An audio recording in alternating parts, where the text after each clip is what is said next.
You've come to beg on the door. Forgive me, Delilah, I just couldn't take anymore. Welcome to the Bear Pit Pod. We're back after, you messaged me on, was it Saturday night? Yeah. You were like, I want to do a pod now. I know. I'm angry. Because I left the game to catch my train from Stoke, and all my family and mates and whatnots went home together in cars and whatnot. So I had to go on my own. I was just sat there on this train carriage, all on my own, lost in my own depressing thoughts. I needed to vent or cry or something, but Now's your chance. yeah. I was fuming. People who might follow me on Twitter might have seen that. There's some expletives on there, closely followed by the words Charlie Adam. Yeah.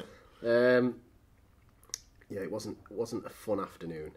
That's the lowest I felt as a Stoke fan for,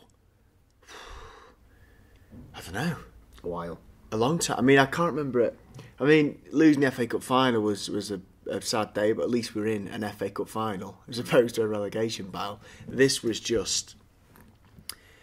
That hurt, that did, didn't it? Yeah, very much so. I wish we'd never had the bloody penalty. Do you know what I mean? Yeah, because it would've been it's easier. compounded everything tenfold. It'd have been easier to take, definitely. But we do get into the game. First off was diabolical. It was shite. Awful, weren't we? Shite. I'm so gobsmacked at how poor it was. We started with that Huddersfield performance. Now, in hindsight, maybe we were over the top on the podcast. Watford rubbish. Bournemouth 2/3 rubbish. First half against Brighton was as bad as anything under Hughes. It was. There was no direction. There was no kind of teamwork. There was no fights. We couldn't seem to control the ball for the life of us. We couldn't create any openings. The defence looked open. It was just shite. Fletcher, yeah. Awful. It was a disgraceful first half performance, and I think it's definitely the worst under Lambert so far, and it touches with some of the performances under Mark Hughes, as you just said, pretty bad. Comfortably.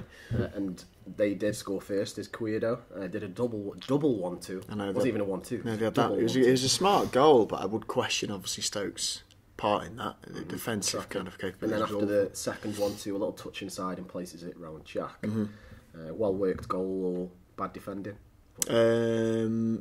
I'd say 6 of 1, leaning more towards bad defending though, if anything, actually. It was just so easy. They skip round Fletcher at the start. He had a good game, this Cuedo. Got man of the match eventually, officially. So, he was on fire. And I've seen him a lot for, I don't know why, but I've seen a lot of him this season. Yeah. And he has quite sharp pacing. I think it shows how bad we were in that half. My biggest fear was going in 2-0 down. I didn't have the faith that maybe we can nick a goal before half time to claw back into the game. My fear, I wanted to get to half time 1-0 down because I was convinced they were going to score again. That's how bad we were. I wanted to go in 1-0 down because I just didn't have faith we were going to get another goal. I thought they were far more likely to score a second than we were. Get an equaliser. Shocking. Awful. But we did come out in the second half and we looked a bit of a different side. Kind of. Sort of. I think the real turnaround was when Hesse come on. Yeah, I agree. But I think Lambert come out and said it was outstanding in the second half, or some kind of praise that I felt was a bit over the top. I thought in the second half the whole structure of the team went to pot because it was just like we need to score. Don't need a defence anymore. Right. Do we need to sit a little bit in front of the defence now? Don't worry about it. Go for it. It reminded me of the last 20 against Bournemouth, and it was pandemonium. It was absolute chaos. You had Diouf and bloody Berahino up front, not really knowing where they should be standing. Hesse kind of floating. And that was quite similar to the previous game? The Bournemouth game. Yeah. I said it on the pod last week, exactly the same. Hardly any organisation. It was just chaos. I mean, you could see it was panic. The players and the management team knew the kind of predicament we were in. They thought, we've got to get something here. And it was like when you click, is it gung ho on Champ Manager? Yeah, like, do you remember that? All out attack. Or whatever, yeah, and you just absolutely bomb plays forward. You stick about 1,000 strikers on. You don't worry about the defence. It was chaotic to say the least. Just a bit, but it did sort of work. Sort of. Kind of. I think it was just a decent bit of play from Shaq. It's not like we carved them open for having the extra men up front. Do you know what I mean? Yeah, did what we've seen him do many times. Yeah. Cut in and fire one. Yeah. Past Matt Ryan. Without Shaq this season, we would already be down. Yeah. Yeah, I mean, what points? I'm trying to think of the points he's actually won us this year. Newcastle away lost. I don't think just his goals. I think his assists and his overall contribution. I think when you look at goals and assists, he's kind of contributed quite a lot this season. I feel after such a strong start, he did go very quiet post the Crystal Palace game, which I think is a shame. Yeah. I think if he could have continued that vein of form from Palace away through into that middle part of the season over Christmas, we'd be in a lot healthier position. I mean, that sounds harsh to criticise somebody for not being brilliant throughout, but it's a massive shame he dipped after Palace. He's been a lot more consistent than he has in previous seasons, he has. even though he has gone off the boil a little bit. He's been our best player. That's pretty clear. Undoubtedly. Yeah.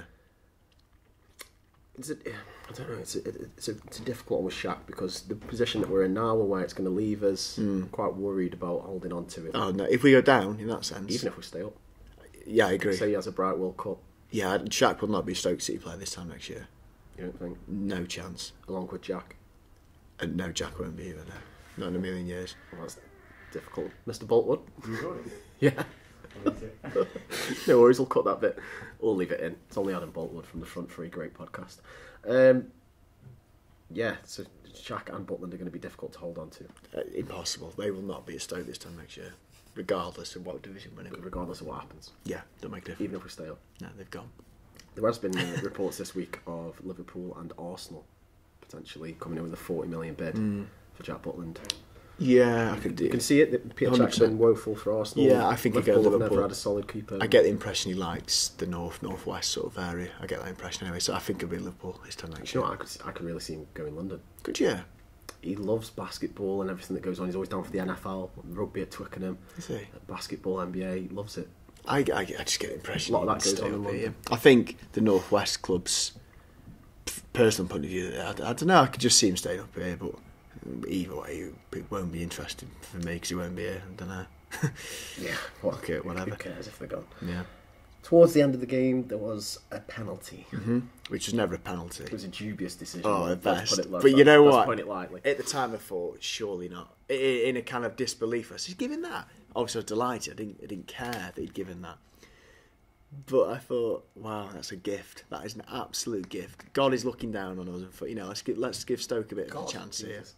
Let's give Stoke a bit. Desperate now. Let's give Stoke something. Calling in religious favours. Yeah, let's give Stoke something here.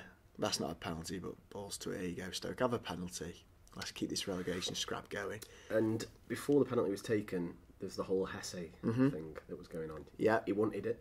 Yeah. Where do you stand on this? I think I've got a different opinion to you on this one. Go on. You don't know my opinion yet, but go on. I think your opinion generally is going to...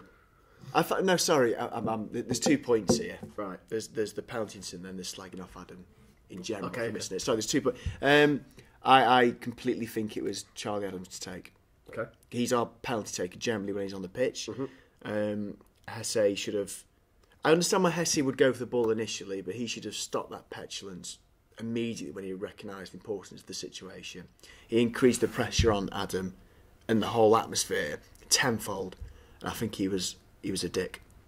What was your second point? My second point was I'm as frustrated as the next person that Adam missed the penalty. I was doubly frustrated the next person that he missed the rebounds. But I hate the shit he's getting. Right. Stuff happens in football. Penalties are certainly missed. They're missed. Easy chances are certainly missed. And I am gutted he missed, and I was raging and pissed off at Adam. But some of the shit he's been getting, it really winds me up. Charlie Adam is generally... From my Twitter account? Or from the OK message with Twitter, people calling him... I think you quoted this yourself, Al. We won't get into an argument, so we're not like that. But people calling me a fat shit and lazy this, that, and da-da. Charlie Adams has been a decent servant to this club. And I guarantee if Hesse had stepped up and missed that penalty, I guarantee he wouldn't have had the same shit that Charlie Adam did. I don't know. I guarantee he wouldn't. I honestly don't think he would, because Stoke, we seem to have this thing where let's say the less glamorous players, maybe, they seem to get a lot more stick. Your Whelans, your John Walters, Charlie Adams, they seem to get this added stick because they're not, I don't know, some fancy sort of player. And it really shone through for Adam.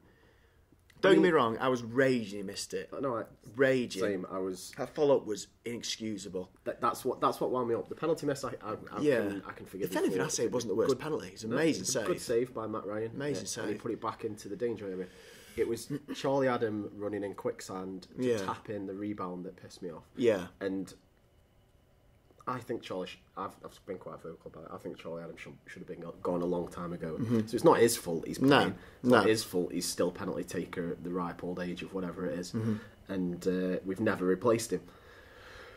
But it doesn't stop me bloody hating him missing it. Naturally, that miss was... I mean, I don't know what you put that down to. Lack of fitness, lack of awareness, not being switched on, the shock that he'd missed. I don't know what it was that made, it was so slow to react. Quick reactions or... But then... I don't know. He should have... It was simply 2 or 3 steps tapping. I remember seeing it. I remember seeing the penalty be saved, and I can visualise it in my nightmares. I saw the ball come back to Adam, and it wasn't a case of like, oh, another chance. It was a case of, oh, doesn't matter, we're going to score. Goal. It was like, well, he's not missing that. The tapping. My body was just about to start celebrating, and then it trickled past the post. I'm like, what the hell has happened there? How is that not in the net? It blew my mind the ball hadn't gone in the net. But just so I'm clear, it was shocking from Adam. It's all the shit. The kind of quite vicious stuff he's had post that from lots of fans. I don't really like. I just said he drinks no, not from you. Not specifically that sort of stuff. But some quite nasty stuff has come in for Adam, and I just think it's a bit unfair. He's had his moments in a Stoke shirt, and I think we should remember that. And, agreed. This might define his Stoke career if we go down. It's also not his fault he's still at the club. No. I think he should have gone a long time ago. No.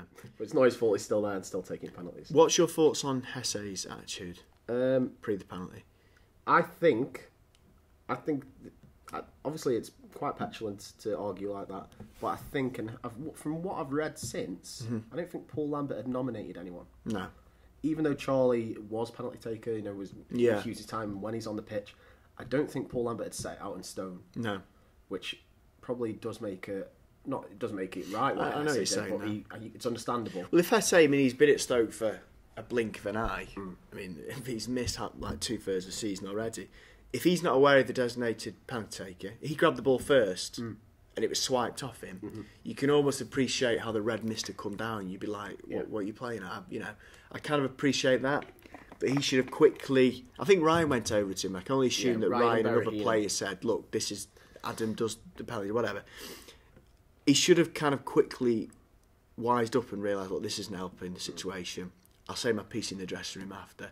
And I was... he's come to Stoke, scored that goal. His personal life, I appreciate it's been difficult, but stuff's happened. He's come back. This is his first game since what? October, November? So Eric Peters on the situation said, don't forget this guy's having a tough season. I don't have to go into details. It's been a really tough year for him. The moment there was a penalty and the moment a striker can score, you want to score. I can completely understand.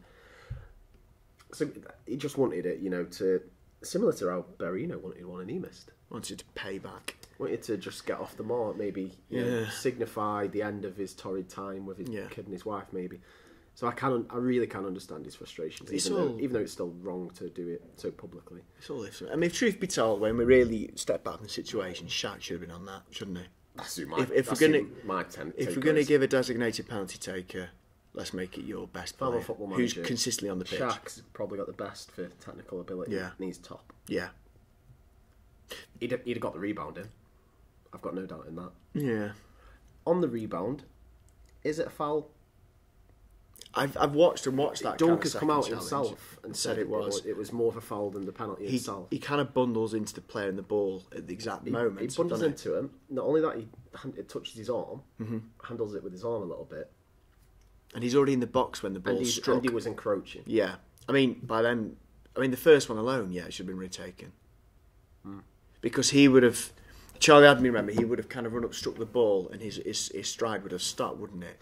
He was already kind of with the momentum of running forward, so he was going to gain them yards on Charlie Adam. But if we had VAR, we might have a case. We may have done, but at the same time, I don't think the first penalty would have been given with VAR either. That's true. But I said this on my post-match match day thing. I think we're missing the wider picture that we were shite in this game. Even if we'd have won, great, 2 extra points. If we would continue to play like that, we're going down anyway. That's the bigger point here, and I feel like this is it's kind of overtaken how poor of a performance that was. It was the last thing we wanted was a performance like that against Brighton. It was shocking. And I just played devil's advocate, by the way, on VAR there because I really don't want VAR. You don't? No. I kind of agree. When I watched was it West Brom Liverpool highlights in the FA Cup, it was the highlights on BBC was about 2 hours long. Have you seen what happened in Serie A this weekend? No. Pescara, I think it might have been against Juventus, or Juventus was playing someone and the other team got a penalty. And Juventus were adamant it wasn't a penalty, but you can only do it on a wrong decision. So the Juventus players stood in the box until they went to VAR, so they couldn't take it. Took 3 minutes. They went to the VAR after 3 minutes of the protesting just by standing in the box, and then reversed the decision. Yeah, it's bollocks. Well, there needs to be stricter rules, and that done it. You can't have but it can't go on like that. But yeah, that was. And then that was low.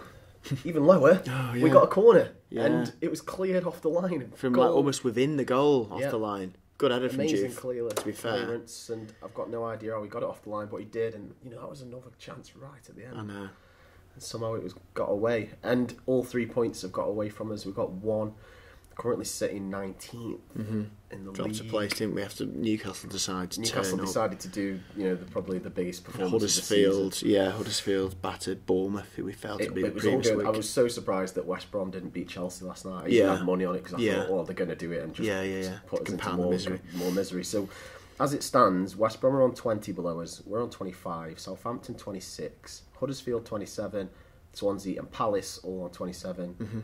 Brighton, Newcastle 28. West Ham 30, Watford 30, Bournemouth 31. Ironically, we would have still been in the relegation zones, wouldn't we? No.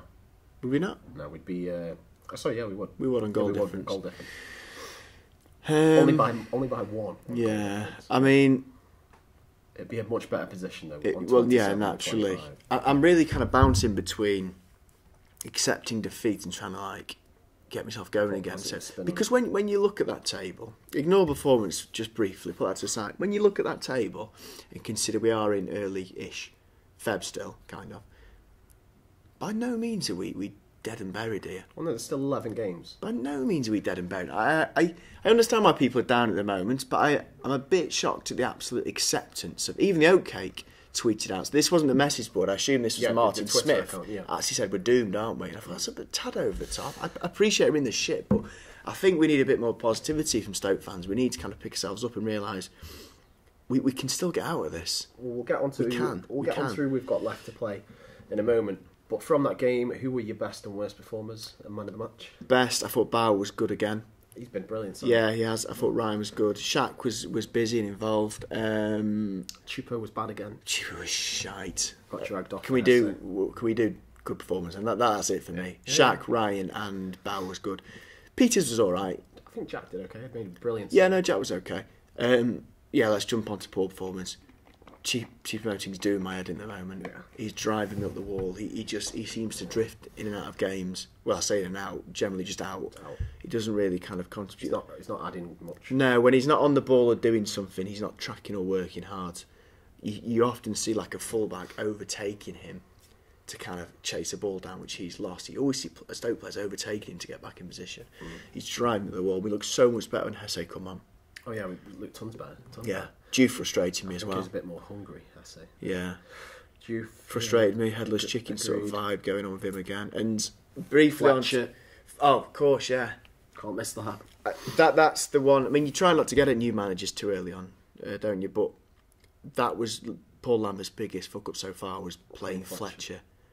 After he's performed poorly generally since Lambert's been in. I don't know what Lambert's seeing in the moment in Fletcher, but he looks like he's on the verge of retiring. Bad. Honestly, he's done. He can't. It's almost like he's got an injury and he's forcing through it, or he can't. I don't know. He looks like he's finished at this level anyway, unless it's just a blip.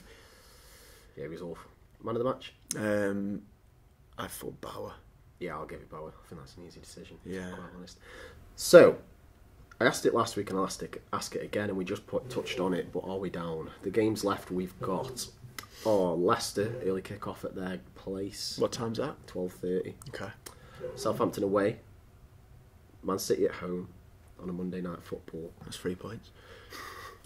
Everton at home. Arsenal away. I think we could write Arsenal off now. We never get. Well, you can write off immediately Man City and Arsenal, can't you? potentially, you know, we always think maybe you could turn around Man City or get something at home. We've got quite a good record against Man City at home, but the form they're in and how they're playing, you could write that off. Yeah. Tottenham at home after Arsenal. It's a difficult game. West Ham away. It's a difficult game. Arnie to send us down. Arnie, imagine. Oh, God. And he's banging form at the minute. Yeah, I know he is. Burnley at home. Liverpool away. Palace at home. And then the final day is Swansea away. There's enough points in there for me. If we completely write off Arsenal away, Man City at home, Liverpool away, Tottenham at home, being realistic, let's say that's 4 games gone. How many games does that leave us? That leaves you Leicester away, Southampton at home, Everton away, West Ham away, Burnley at home, Palace, Swansea. So that's 1, 2, 3, 4, 5, 6, 7 games. I think we need at least four wins to be remotely in the ballpark of surviving, you know, in the competition. So where are the wins coming from? Palace at home? Yeah. I mean, Burnley at home? Yeah, I can see them having a mini dip. Everton are very inconsistent at the moment. Southampton away? It has to be. From excluding them, definitely loss ones, Liverpool's and Man City's, we need at least one shock-ish sort of win, don't we? We need something somewhere. Imagine it is Man City, seeing as they've that good record. So it's not going to be one of them 4. Let's just be pessimistic and realistic. If we need a shock win, I think it's either got to be Leicester away or Everton at home. They're the 2 I feel we need to pull a win out of. I could see a win against Everton. They've been up and down. Yeah, I agree. I think that's probably... Apart from the last game where they did get a couple of goals, they've been awful for scoring. Yeah, they have for a little while. I think the next 2 games we have to get...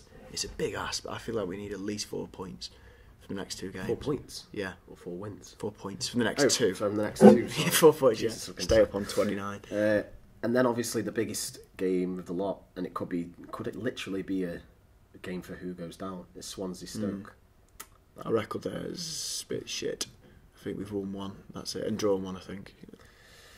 Interesting. It's a worrying situation. What do you think? Do you think there's understandably, but do you think there's too much pessimism about our situation? I honestly think the worry's justified. I wouldn't write. I completely understand the worry. Yeah. I'd never write us off as down. But it's the acceptance that's doing my head in. People on I say message, but you always know what I'm on about. Yeah. People are like, what teams should we have in the Championship next year and all this sort of stuff. And I appreciate we are in the shit, but just chill out a little bit. Well, there's still 11 games to fight for it. I've never experienced relegation as a Stoke fan, so I really don't want to start. No, just the one. Man City. We lost 5-2 to Man City in 98. That's too young. Too young. Shit, eh? Too young for me. I wouldn't have remembered it. It's difficult. It's difficult. I look at these fixtures and I do struggle to find where all the points are coming from. I mean, when you consider, I think we've won 5 or 6 in 27, and now I'm saying we need 4 in 11, and 4 of them are a write-off. Just because we were playing. So that's 4 in, 7? That's a big ask, isn't it? It is a big ask. I mean, I don't know. I don't want to say it yet. I'm not going to concede yet. I'm not going to join the ranks of we're doomed quite yet. We're certainly in the shit, but I don't think we're doomed. Well, that's about as... That's me being optimistic, saying brilliant. We're in the shit, but we're not doomed. That's all I can conjure to be positive at the moment. Some quotes from Peter Coates in the past few days. He said there's still plenty to play for, and I know the manager and the players think likewise. There's certainly nobody at the football club throwing in the towel. And then in a separate one, it's going to be tough, I wouldn't pretend otherwise, and everyone's going to have to hold their nerve, be it supporters, players, management, and fans. We are one club, all in this together, all wanting the same thing. I mean, yeah, fine. He's not going to say anything different, is he, I suppose? Fair enough, Pete. Yeah. Another story in the world of football today is that Ryan Mason's retired, which is really and that was from the clash of heads at Chelsea, wasn't it? Yeah, which 13 months ago. Fractured skull, and he's been advised to retire at age 26. So is the risk that if he repeated or had another clash of heads, similar, it could be very bad. Yeah. Been advised to retire, and he has done at 26. He scored that volley against us. Yeah, in the cup last year. In the cup. Yeah. But it's sad story. Really. It is, isn't it? When you see a player retiring at that age, it is, he's gutting. Bright player as well. Probably someone. If he was still able to play, I think someone would have brought him. He'd been in the Premiership, 100%. Yeah, easy, definitely easy. Let's get on to the people's questions, shall we? Full of positivity, I imagine. J. Cole says, if the fire alarm goes off in a restaurant as you're about to pay the bill, is it okay to just walk off without paying? Probably not. Pay after. Get out. Don't worry about your bill for now. So. On another note, on not paying for things, Waitrose self-serve don't have weighing bits like Tesco. Do they not? So what's that mean? It's like they're asking for you to have a free bag of crisps. Yeah, I haven't been Waitrose in years actually, but yeah. There's one near my way. That's the only reason I go. Oh, I agree. Okay. Marcus says, unlike Elliot, I never win bets. Should I put all my available money on us to go down, therefore guaranteeing we stay up?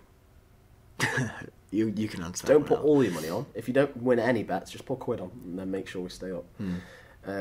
Lambert can prove me wrong. At Colonel Pedantic says, is it wrong to blame Zimmer frame for all of this mess? His Spurs loving is the thing that made me most angry this season.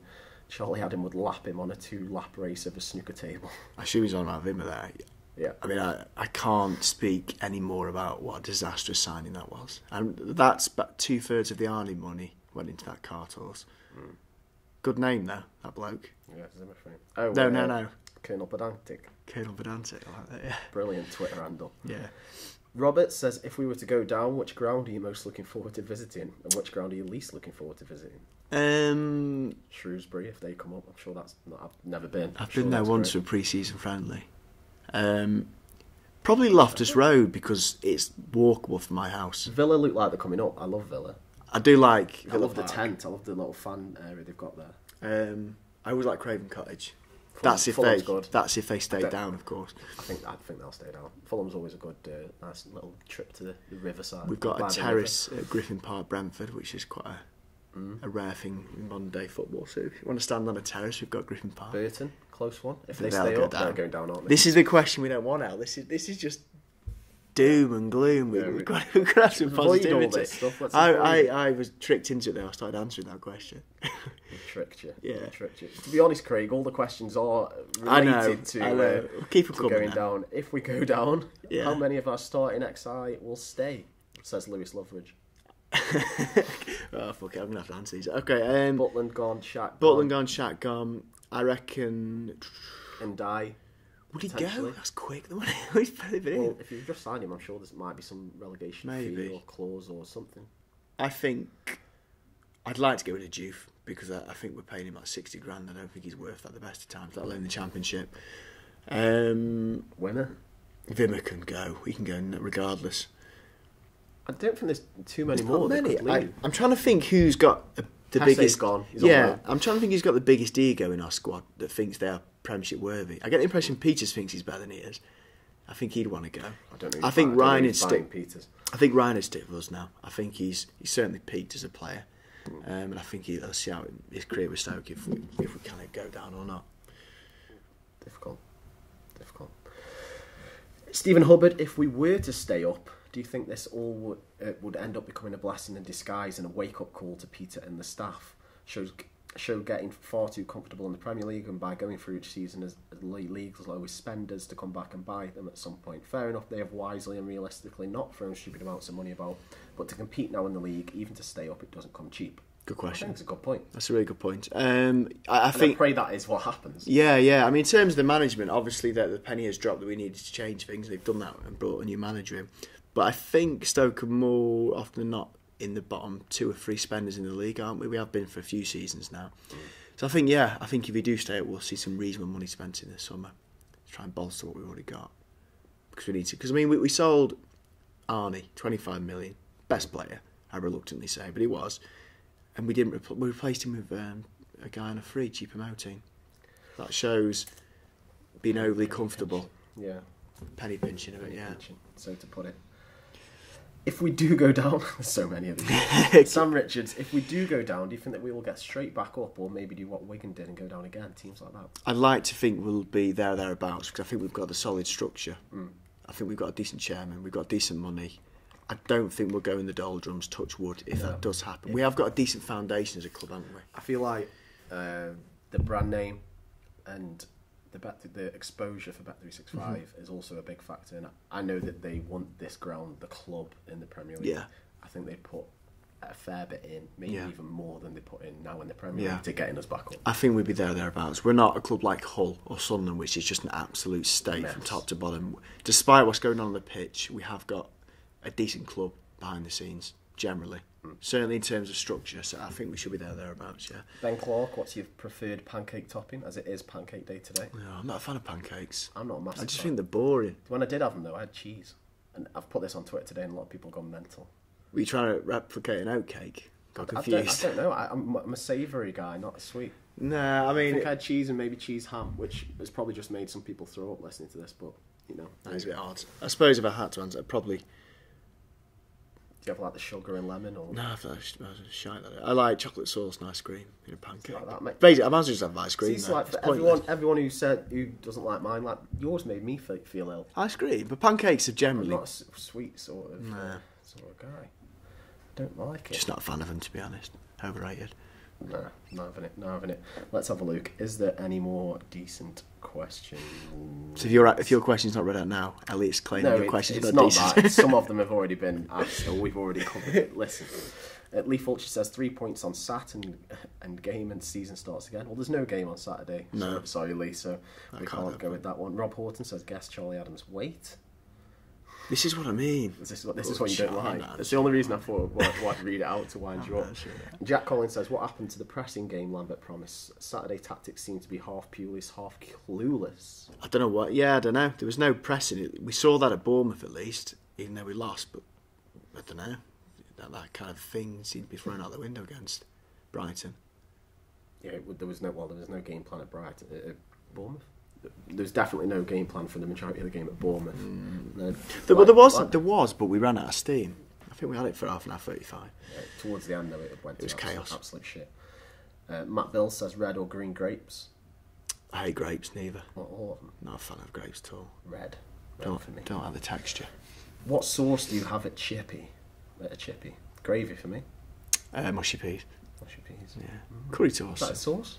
Well, I don't know. Is it a sauce? Well, not really, but I don't. He has put. But there's only two options, isn't For there? example, peas, but they're not sauce. I suppose they're Gravy, not. curry. But that leaves you gravy and curry. It's a bit of an either or question. That. So I'm going to say mushy peas. Stokey Staff says, have you been to Shrewsbury away before? You I did pre-season friendly. I'm not sure if I have, you know. I remember it half kicked off as well because some bloke took his son. What year was this? This was, I forget now, it was ages ago. But some bloke took his son. He was a Stoke fan, this dad. And for some reason, his son was wearing a Man United shirt. When it kicked off. And he got loads of shit and he was it turned a bit ugly. That's my memory of Shrewsbury. I think it was Shrewsbury anyway, yeah. I'm trying to think if I've been there or not. I don't know if it's been for an actual Shrewsbury game. Do they wear like blue and orange? Yeah. Yeah, I have. Yeah, I thought it was when it was. Might have been with John L. Sport watching Rochdale, I'm not sure. That is it for the questions. Question of the week? I liked I forgot the name, but the bloke who's on about, would it have woken the board up if we do stay up? Yes, that was a good question. And that was Stephen Hubbard. Yeah. Who's got question. I thought that made sense. The week. Before we do go on, there is one that I've just clicked that must have just come through. Mm-hmm. Where is Stephen Ireland? After he had come back and had a good spell, and apparently there was this falling out between Lambert and Ireland at Villa. Oh, Villa, yeah. And he carried that on? Might not like him. Carried it on. That's from Lee Davis and also Jeff Lees have asked that. That's a good point. I don't know. He was really, really good against Man United. He was probably our best player, and he fits that number 10 role. But that's his position, isn't it? Drop Fletcher, put Allen back, and put Ireland in there. Yeah, exactly. I don't have a clue, and I can appreciate the concern about that one because he was looking all right, and he's just been absolutely bombed, nowhere near the squad. Weird. We can't explain it. We don't know what's going on. Maybe someone else does. But Stephen Ireland's nowhere near the squad. It's break week this week. There's no game coming up for us. That's what was so frustrating. The overriding memory we've got of Stoke's last game is that penalty miss. We have to sit on that for 2 weeks, and it's just awful. But we will next have Leicester. Yeah. It's a dinner time kick-off. Lunchtime if you're a Southerner while you're listening. And yeah, Leicester side who have been... In some games when I've watched them, I thought, fucking hell, they look very good. Yeah. A club who else got them firing. And then, like the weekend, they got battered by Man City. But everyone's getting battered. And then Mahrez, he snuck back onto the bench. Mahrez. Mahrez? Mahrez. You know, Mahrez, their Algerian superstar, Mahrez. That's if he plays. Well, this is it. Yeah, he's not back onto the bench against Man City, and you just know he's going to start against us, don't you? Yeah, probably. He'll kiss and make up, and be back. Vardy was fired against Man City last week. He's on a bit of a good run at the moment as well. I can't remember us doing too well apart from the Bojan goal at Leicester. The 3, is that right? Have they been up 3 seasons or 4? 4? They came up, stayed up, won the league. I think this is their 4th now, so we've won 1, lost 2 since they've been up. Right. That was Bojan on the half turn. Shot into the bottom corner. And then we've had a couple of nightmare games against them. Yeah. I went last year, it's just crap. Is that when Mahrez absolutely tore? Who did he tear apart? Was it Peters? Probably. Let's go with Peters. He megged with flip-flap meg, which is a ridiculous piece of skill. I mean, I don't know what to think about the Leicester game. It's out of context. The relegation zone, you said point to be okay, but I don't know if it is anymore. We've got a lot of time to prepare, at least. Yeah, we have. Do you start Hesse? Yes. Because I was 100% definitely start Hesse. Was my kind of thinking, towards the end of the Brighton game. Then I was starting to think, well, after that little petulant incident, does he deserve to start? But I think we need to put the club before any player at the moment. I would start. The best players in, and the form that Chupo's in. Yeah. Or does Sobby get another shot? Where's it? I don't know. He was playing in the under 21s with Hassan midweek. Yeah, I don't know. He's disappeared. I thought Berahino looked all right against Brighton. I thought he held the ball better. His runs are a bit more intelligent than Juve. Doesn't take too much. Yeah, that's okay. But with Berahino, I just never know. Is he ever going to score a goal? I don't know. Would you take a point against Leicester? Yes, definitely. I'd snap your hand off. Really reluctantly would, but it's not ideal, is it? Snap your hand off. Away from home, I'd take a point. Then we have to beat Southampton. I'll take that. Have to beat Southampton. Yeah, I'll take 4 points on that.